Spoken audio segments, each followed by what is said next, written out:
ఇక రేపు సీఎం రేవంత్ రెడ్డి భద్రాద్రి కొత్తగూడెం జిల్లాలో పర్యటించనున్నారు. అందులో భాగంగా సన్నబియ్యం లబ్ధిదారునికి ఇంటికి వెళ్లనున్నారు. బూర్గంపాడు మండలం ముత్యాలమ్మపేట గ్రామంలో బోరం శ్రీనివాస్ ఇంట్లో సన్నబియ్యంతో పండించిన భోజనంను తిననున్నారు. సీఎంతో పాటు మంత్రులు లబ్ధిదారుడి ఫ్యామిలీతో కలిసి తింటారు. ఇక దీంతో బాంబ్ స్క్వాడ్, డాగ్ స్క్వాడ్తో ఇంటి పరిసరాల్లో సోదాలు చేపట్టారు పోలీసులు. భద్రాద్రి రామయ్య కళ్యాణ వేడుకల తర్వాత లబ్ధిదారుడి ఇంటికి వెళ్లనున్నారు సీఎం రేవంత్ రెడ్డి.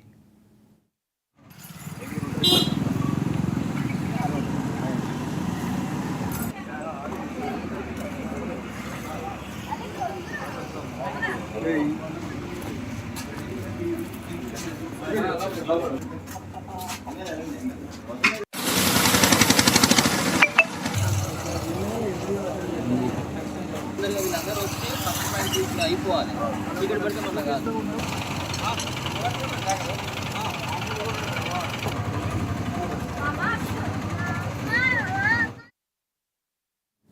కంచెగచ్చిబౌలిలోని 400 ఎకరాల భూమి